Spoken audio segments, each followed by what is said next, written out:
Prabhas Ghosh marvellous combined coaching সেন্টারের পক্ষ থেকে বলছি। যারা ডাব্লিউপি বা কেপি অ্যাসপিরেন্ট আছে তাদের জন্য বলছি আর কি।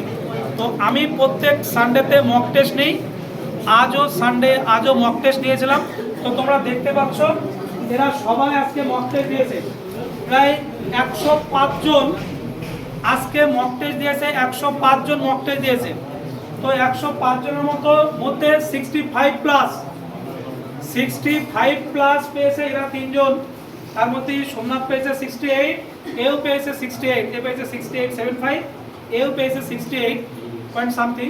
আর এখানে এত ছেলে মেয়ে, এখানে ম্যাক্সিমাম ছেলে মেয়ে 60 প্লাস এবং কিছু ছেলে মেয়ে যারা 50 থেকে 55-র ভিতরে বা 55 থেকে 60-এর মধ্যে পেয়েছে। তো আজকের কোশ্চেনটা কেমন ছিল সোমনাথ?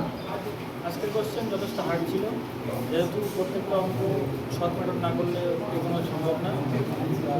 অঙ্ক যথেষ্ট চাপ ছিল, নর্মাল মডারেট ছিল, ওভারঅল সেটটা যথেষ্ট হার্ড। আজকের কোশ্চেনটা ওরা বলছে ইজি টু মডারেট না, মডারেট টু টাফ। অ্যাকচুয়ালি কোশ্চেনটা যে লেভেলের কোশ্চেন ছিল, যদি এই লেভেলের কোশ্চেনে যদি কেউ 55 প্লাস পায়, এই লেভেলের কোশ্চেনে যদি কেউ 55 প্লাস, সে কনফার্ম চাকরি পাবে। 50 রিটেন স্কোর 55 যদি কেউ পায় জেনারেল, তাহলে অবশ্যই সে চাকরি পাবে। তো এখানে মাত্র আজকে, অন্যদিন তো অনেক ছেলে মেয়ে পেন পায়। তো আজকে কোশ্চেন প্যাটার্ন আমি দিয়ে দেবো, দেখতে পাবে তোমরা অনেকে। তো আজকে মাত্র 3 জন পেন পেয়েছে। কারণটা কি? কোশ্চেনের প্যাটার্ন একটু অন্য টাইপের। কারণ আমি প্রতিনিয়ত মক টেস্ট যখন নিই, প্রতিনিয়ত কোশ্চেনের প্যাটার্ন ডাব্লিউবিপি বা কেপি মেন ওরিয়েন্টেড থাকে, কিন্তু একটু টাফ টু মডারেট বা ইজি টু মডারেট করার চেষ্টা করি। কিন্তু আজকে একদম বোর্ড ওরিয়েন্টেড, একটু টাফ টু মডারেট হয়েছে আর কি, যার ফলে আজকের স্কোরটা ভালো। অন্য দিনের থেকে আজকের স্কোরটা অনেকটাই ভালো।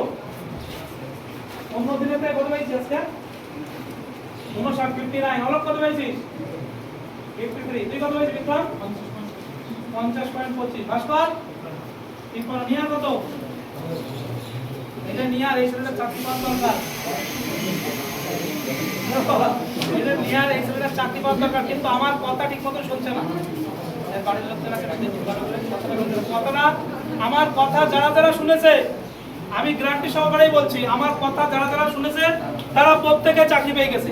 তো এদেরকে বারবার করে বলছি, আমি যেটা বলি সেটাই করো, কন্টিনিউ লেগে থাকো, চাকরি পেয়ে যাওয়া। কোশ্চেন এই ধরনের কোশ্চেনের মধ্যে 55 এনা আপনাকে ওই গোপাল কি বলিস, তোরা যদি চাকরি না পাস তাহলে কিন্তু আমার ব্রেন স্কুল হয়ে কিন্তু চাকরি যাবে।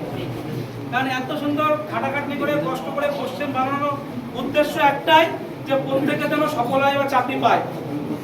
তো ঠিক আছে, তো এরা মাত্র 3 জন পেন পেয়েছে। তো আমি বলি 65 পালি পেন দেবো। তো তোমাদের সবাইকে 65 পেতে হবে, তাই তো? চাকরি পেতে হবে কনফার্ম।